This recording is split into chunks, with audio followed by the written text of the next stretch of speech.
Sebenarnya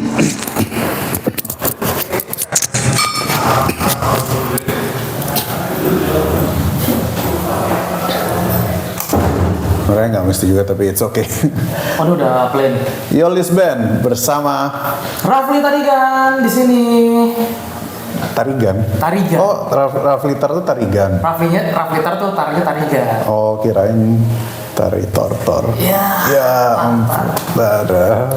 Jadi Rafli ini adalah orang yang sangat-sangat membenci JKT48. Enggak, kebalik dong. Kebalik.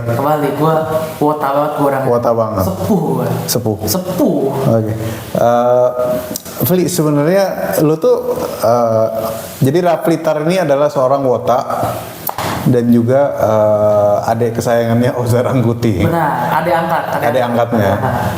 Selain Dea, rencananya dia lagi deketin Dea. Benar nggak?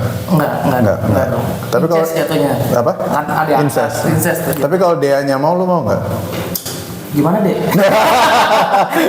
Gue yakin Dea juga nggak mau sih. Dia fokus musisi. Dea musisi, entrepreneur, punya restoran. Iya. Walaupun gue juga suka sama musisi. Iya. Kan musisi yang gue suka lip sync, nggak kayak dia. Wah, lu yang ngomong ya. Rafli adalah seorang stand up komedian. Lu masih stand up gak sih? Masih tipis. Masih tipis. Tapi lebih ke konten kreator ya. Sebenarnya kalau pengen ya ego pengen disebut apa, gue pengennya disebutnya stand up komedian. Pengennya stand up komedian. Oke. Rafli adalah seorang stand up komedian dan seorang konten kreator. Keresahannya seputar wota. Dia tergabung di komunitas stand up Jakpus. Oh, lu Jakpus ya? Sama kayak lu. Sama kayak gue. Oh. Iya, tapi bedanya gue nggak dianggap. Enggak sih, emang gue jarang nongkrong aja. Kalau dianggap soalnya kan duit kas kalau lu sama lu. Enggak sama gue. Kebetulan sama gue. Lewat Terus gue ini, dan gue selalu jujur. Ya, sejauh ini. Cina harus jujur lah. Sejauh ini masih jujur. Kalau korupsinya cuma 500.000 nggak berasa buat gue. Yes. Ini duitnya 500.000. Anyways, lu stand up Jakpus dan apa namanya? Itu lu stand up dari tahun berapa? Gue stand up dari pandemi di akhir Oktober 2020. Jadi pas pandemi baru lu mulai stand up. Pas orang pada nggak stand up. Kalau ngikutin stand up lu udah dari yang nonton di YouTube yang Comedy Cafe. Oh, oke. Comedy Cafe. Wih, lama banget berarti itu ya? Iya, 2012 lah, 2011-2012. Lu udah nonton dari zaman segitu? Iya, di YouTube. Terus suka. Bentar dulu. Lu udah nonton dari zaman 2012? Iya. Bukan nonton di YouTube ya tapi nggak nonton off air. Iya. Berarti dari 2012 lu udah tahu ada stand up kayak gitu? Udah tahu. Oh. Dan itu menurut gua komedi fresh banget juga. Sih ada komedi kayak gini nih, apa nih gitu, dan lucu banget, menghibur buat gua. Okay. Apalagi bahas isu-isunya tuh. Waktu itu Radit jomblo, terus Panji, gua ngeliat Panji tuh yang benar-benar bahas legalisasi ganja kan. Ini makanya lu yang ganja kan? Enggak, ini rokok bang. Okay. Surya Pro Merah. Perasaan tadi katanya ganja. Kagak. Nggak tahu kalau di Thailand. Ya. Terlalu internal, nggak apa-apa, sikat. Iya gitu. Terus waktu itu gue masih SMP. Jadi kayak nggak berani, terus nggak ada yang nemenin juga. 2020 kebetulan gue kuliah, terus pandemi, gue bingung pengen ngapain. Coba deh stand up gitu. Gue juga kan nggak akrab-akrab sama orang tua ya. Di rumah terus bosen gitu kan. Gue mencari alasan aja untuk keluar. Terus gue ikut coba ketawa. Di Ketawa Comedy Club. Kan waktu itu ada konten yang baru pertama kali open mic. Gue daftar Koza terus diyain, ya udah 30 September open mic pertama kali gue itu. 30 Oktober open mic pertama kali. Dulu ingat kapan lo pertama kali open mic? Iya, ingat. Oke, terus lo jadi seorang wota sejak kapan? Sama, sejak SMP. Sejak SMP juga. Benar. Sejak SMP juga. Tapi kalau anak SMP suka sama anak SD masih nggak apa-apa lah ya. Kan yang waktu itu SD cuma Nabilah doang. Oh gitu. Jadi kayak seumuran semua atau kakak-kakak kelas gue. Kelas dikit-dikit lah ya. Kalau sekarang baru nih kayak anjing, ada yang masih 14 tahun ini gitu. Tapi di JKT emang umurnya memang boleh dari umur segitu ya? Emang pendaftaran dimulai dari sekitar 14 sampai 21 setahu gua, batas umurnya pendaftaran. Apa namanya? Kenapa gua tahu kalau orang suka anime itu kan sebutannya wibu. Iya. Dan jujur gue juga agak bingung sama istilah itu karena dulu gue taunya otaku. Iya. Sekarang jadi wibu. Gue nggak tahu apakah Otaku kalau nggak salah yang suka manga deh. Oh gitu. Otaku spesifik kalau manga. Kalau anime dua-duanya? Kalau anime wibu sebenarnya suka kebudayaan Jepang aja. Oh semuanya general. Kalau otaku cuma suka baca hentainya doang. Enggak hentai. Dojin. Oke. Dojin sama manga juga beda. Sama. Oke. Kalau fans JKT sebutannya wota. Sebutannya fans JKT. Wota tuh lebih ke sebutan untuk orang yang suka idol group. Oke. Jadi di Indonesia lagi banyak juga tuh idol group, kayak ada segala macam selain JKT ada. Nah, misalnya? Kayak ada Up Girls, terus ada banyak lah. Aduh, gua nggak tahu tuh. Iya, nggak tahu. Ada Cika Idol dan lain-lain. Nah itu mereka disebutnya disebutnya wota. Yeah. Jadi yang suka idol group. Ya, kalau fansnya JKT doang sih sebenarnya ya udah fans JKT48 aja sebutannya. Tapi biar lebih menyimpelkan sebutan untuk orang-orang dan juga orang taunya juga kayak orang umum taunya juga wota sebutannya untuk fans JKT. Ya udah gue brandingin sebagai wota aja. Gue tuh pernah baca seputar wota tuh 2012-13 di Kaskus. Jadi katanya mereka sampai duitnya habis-habisan buat beli merchandise, beli lightstick, banyak yang kayak gitu ya. Benar. Tapi bedanya kalau wota tahun 2000 pas gua tuh 2012, 2013 mereka kreatif gitu. Kreatif kayak lightstick mereka tuh kadang-kadang bikin sendiri. Jadi kayak emang banyak hal-hal DIY lah untuk mengakali kemahalan fandom ini gitu. Tapi emang cukup menguras duit banget kayak kalau zaman dulu gua itu masih ada tiket pelajar tuh untuk kayak gua tuh. Tiket pelajar tuh gocap. Itu tahun 2012 gocap harganya. Iya. Sekarang harganya berapa? Nonton sekarang teater. rata nonton teater. Sekarang 2023 berapa? Sekarang rata nonton teater tuh 200.000. 200.000. Iya. Kapasitas berapa itu?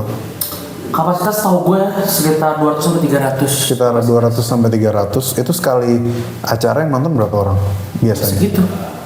Penuh itu. Kalau untuk sekarang ya. Kalau tahun-tahun kemarin mah pas lagi sepi-sepinya ya sepi gitu. Ada yang kayak cuma 30, 40. Berarti wota tuh benar-benar ini ya. Berarti wota itu sebenarnya bukan specifically ngomongin orang-orang yang fans JKT48, tapi orang-orang yang suka idol group aja. Benar. Kebetulan yang paling umum di Indonesia ya JKT48. Wota dengan JKT48. Iya benar. Oke. Kalau gua tanya sama lu, kalau wibu tuh kan bercandanya kan bau bawang karena mereka pakai hoodie yang sama biar kayak karakter anime nggak pernah ganti baju gitu. Kalau stereotipnya wota tuh apa? Sama. bau bawang, bocil, miskin kalau wibu sekarang. Miskin tapi tiketnya 200.000. Nah, miskin untuk dirinya sendiri kok. Oh gitu. Iya, karena duitnya udah habis untuk OSI-nya. Untuk OSI itu apa? OSI itu kayak member favoritnya gitu. Member favoritnya kayak gue suka misalnya sekarang Melody. Iya, kalau zaman dulu Melody nih. Berarti Melody itu OSI gue, member yang paling gue favoritin. Gitu. Jadi habis untuk OSI-nya, untuk diri sendiri nggak ada, untuk self development nggak ada mereka. Untuk kepikiran kayak kuliah di mana nggak ada. Cuma untuk OSI-nya dan untuk mendapatkan notice dari OSI. Habis di situ. Menurut tuh industri kayak gini tuh sehat nggak sih? Untuk bisnis buktinya jalan sampai sekarang. Jalan tuh bisnisnya jalan. Tapi kalau untuk halayak umum ya terlalu kayak handshake bayar, video call bayar, semua diduitin gitu. Oh gitu. Oh ada video call bayar. Sebenarnya mereka nggak jual video callnya, mereka jual kayak misalnya photobook atau apa segala macam, tapi gratis video call. Tapi ya kuota belinya untuk video call, nggak beli untuk photobook dan segala macam. Lu juga pernah ngoleksi gitu juga? Fotopack gua ada di rumah. Siapa? Oshi lu? Menurut gue nih, Oshi itu privacy. Nanya nanya Oshi kuota tuh sama kayak nanya agama gitu. Oh gitu. Agama lu apa? Privacy. Kayak lu gak perlu tahu lah Oshi gue siapa, agama gue apa. Gak ada untungnya gitu untuk lu tahu siapa Oshi gue dan agama gue. Oh gitu. Tapi agama gue Islam.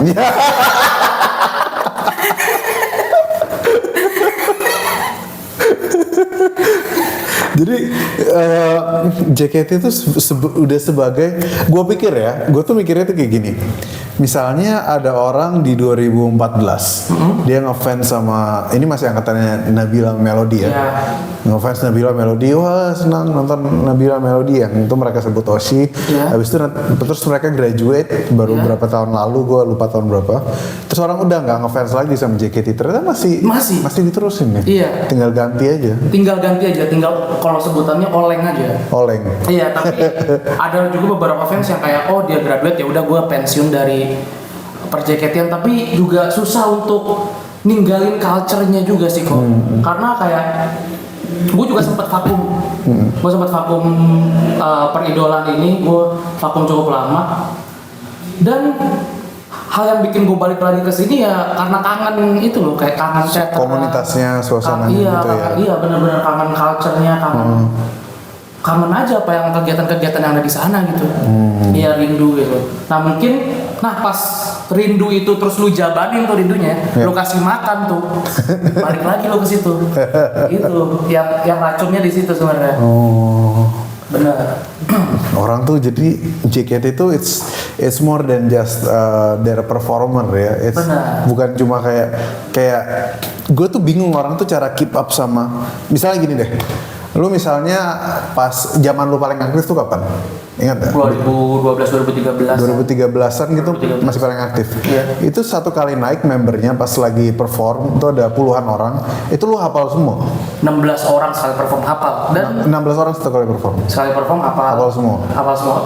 Kan yang tiap perform 16 ya. Tapi kan total membernya juga lebih dari itu. Yeah. Dan hafal sih. Hafal semua? Hafal. Iya. Maksud lebih apa namanya itu dibanding pahlawan maksudnya. Itulah kita dijajah pada Jepang ya sekarang ini nih. Sebenarnya mereka pakai lagunya tuh sama nggak sih atau ada single baru gitu? Kalau saya single original yang dibuat original Indonesia ya Rhapsody. Itu paling original. Kalau yang lain tuh Rhapsody itu kayak gimana lagu ya? Mama. Bukan.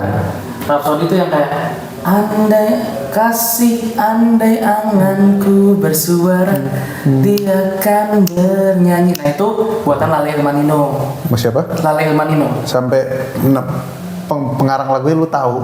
Itu kan itu yang Lale Ilmanino kan cukup terkenal di Indonesia. Oh gitu. Iya. Fuck, berarti gue nggak tahu. Iya. Kalau yang lainnya itu translatean dari AKB48. Translatean dari Jepang. Rata-rata tuh translatean dari Jepang. Tapi mereka lip sync nggak sih? Lip sync. Dulu tuh kalau ngomong lip sync tuh kayak sesuatu yang tabu banget. Benar. Kalau sekarang tuh kayak udah mengamini lah rata-rata kayak karena banyak juga yang kayak emang susah untuk jadi, apalagi teater ya khususnya. Teater tuh kayak mereka satu setlist teater bisa bawain 12 laguan gitu. 12 laguan dan mereka 12 lagu terus mereka harus ganti-ganti baju di tiap beberapa lagu. Terus mereka harus MC juga. MC itu kayak jadi beberapa lagu terus mereka nge-MC lah gitu. Jawab-jawab pertanyaan atau ngomongin suatu hal topik gitu. Terus mereka harus menari juga. Terus juga mereka harus nyanyi juga dan mereka yang paling berat dari semua itu sebenarnya menghibur Wota sebenarnya yang paling berat. Karena kayak satu ruangan 300 orang bau semua kan.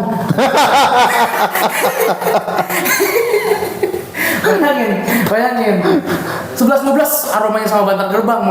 Mohon maaf aja ke teater nih. Berarti lu sebagai Wota mengamini ya, Wota tuh pada bau. Bau. Karena banyak Wota tuh kayak rata-rata kan juga Wota rata-rata sekarang tuh umurnya bocil gitu juga. Banyak yang bocil. Dan teater misalnya mulai jam 7 nih. Mereka tuh udah di FX dari jam 3, dari jam 2. Dari jam 3, show jam 7. Iya. Jam 3 udah nungguin, udah standby. Udah. Fuck, kita. Kalau sekarang tuh karena mereka nungguin roulette untuk to shoot tuh foto sama member. Itu digacha juga. Itu digacha. Jadi mereka nungguin itu segala macam. Nah itu kalau nggak salah roulette-nya tuh jam 4-an.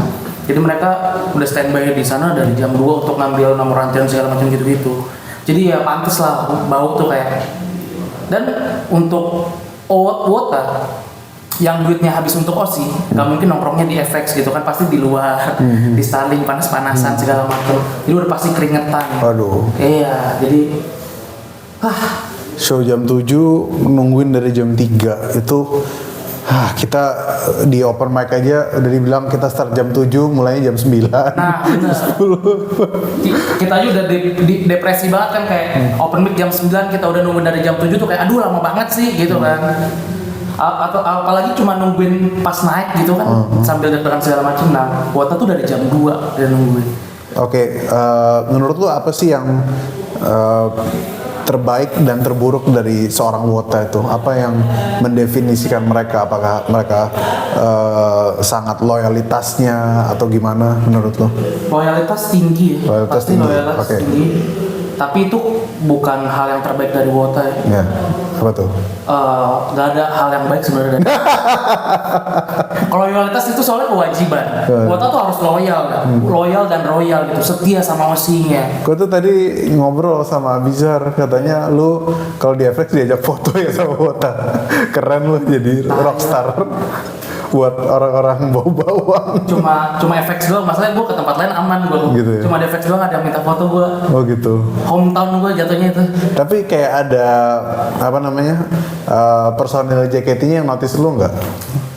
Ngeliat bercandaan lu kan terkenal nih di TikTok. Nah mereka tuh ada aturan juga kok. Jadi mereka Gitu. gak boleh sembarangan ngasih notis atau waro, kayak mereka gak boleh nge-follow orang sembarangan. Oh oke. Jadi kayak Nggak boleh interaksi sembarangan. nggak boleh interaksi sembarangan.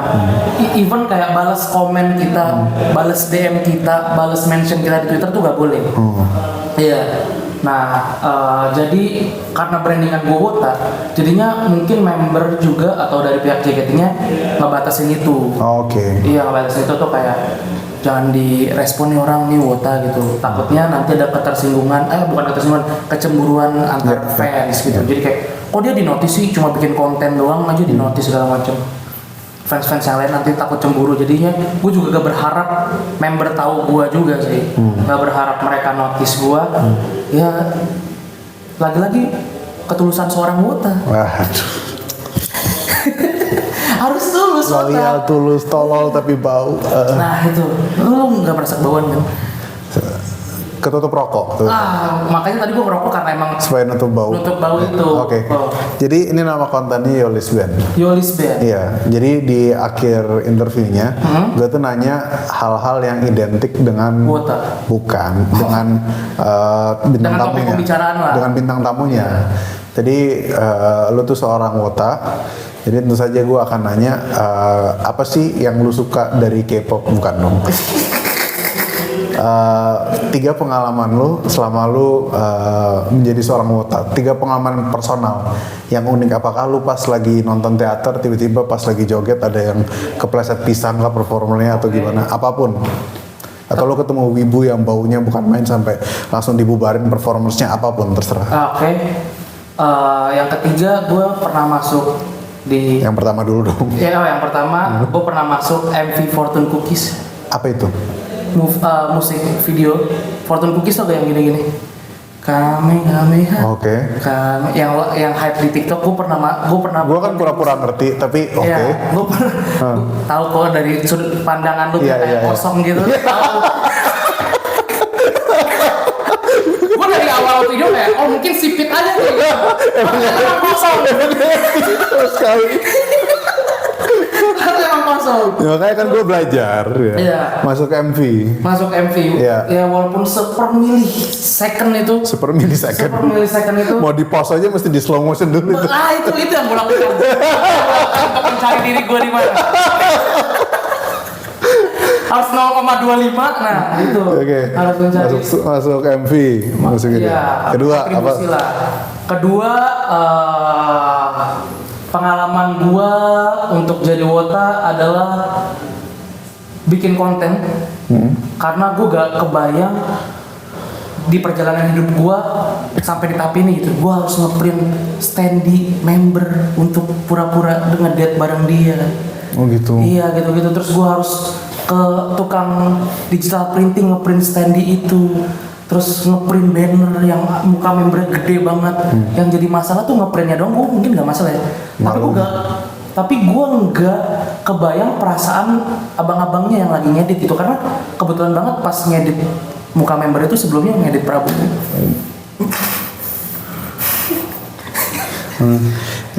Itu Mungkin agak syokal. lu ngeprint idol lu, Ya untuk kebutuhan konten lah, standee dan kebutuhan konten. Ya. Terus kalau nggak salah lu pernah nunjukin fotonya ditempel ke bantal juga kan? Enggak, Terus ada lubang-lubangnya gitu. bercak-bercak tipis kayak Iya. hal-hal yang kering gitu. Iya. Enggak. Iya kan, iya kan. Iya, yang kedua sampai segitunya. Iyain aja. Iya. Kayak pertama Diguling. jadi masuk MV, yang kedua sampai dari situ ngeprint. Yang ketiga apa lagi? Yang ketiga ada beberapa member yang akhirnya nge-react video gue. Oke. Iya. Kayak gimana tuh? Jadi kalau ada 3 reaction sih. Pertama dari Jesse, dia nge-repost video gua yang overthinking JKT48. Itu nge-repost di TikTok. Itu bagi Wota tuh sebuah achievement gitu. Achievement walaupun Tapi katanya nggak boleh interaksi. kayaknya waktu itu brandingan gua belum terlalu Wota, masih general tuh. Ya. Dan pasar umum masih banyak yang react juga tuh tentang Oke. video gue itu. Jadi mungkin kayak di repost lah sama dia. Yang kedua Oke. itu jadi member tuh punya satu platform kayak live IG gitu. Ya, ya. Tapi namanya showroom. Oh, oke. Ya itu jadi kayak udah dia live aja ngobrol-ngobrol tentang keseharian segala macam, dan ada yang nontonin, ada yang nge-give ya, semi-semi bigo lah gitu lah. Bedanya yang ini gak telanjang. Nah, gitu. Terus member ini Ola nge-react video gua. Siapa pas- namanya? Ola. Ola. Yang di podcast agak lain juga yang diundang sama Bang Oki Rengan dan segala macam. Itu ada yang nge-mention dia di TikTok. Terus dia akhirnya jadi react video gua. Kayaknya itu kepaksa juga nge-react video gua yang pas sama gua ngedate sama ada member Cishani gitu. Oke. Jadi ulang tahunnya Cishani, gua bikin sketsa gitu, gua lagi ngedate sama dia. Ya. Itu pakai standingnya Cishani. Nah, itu di react sama dia. Yang ketiga itu juga Ola lagi. Ya.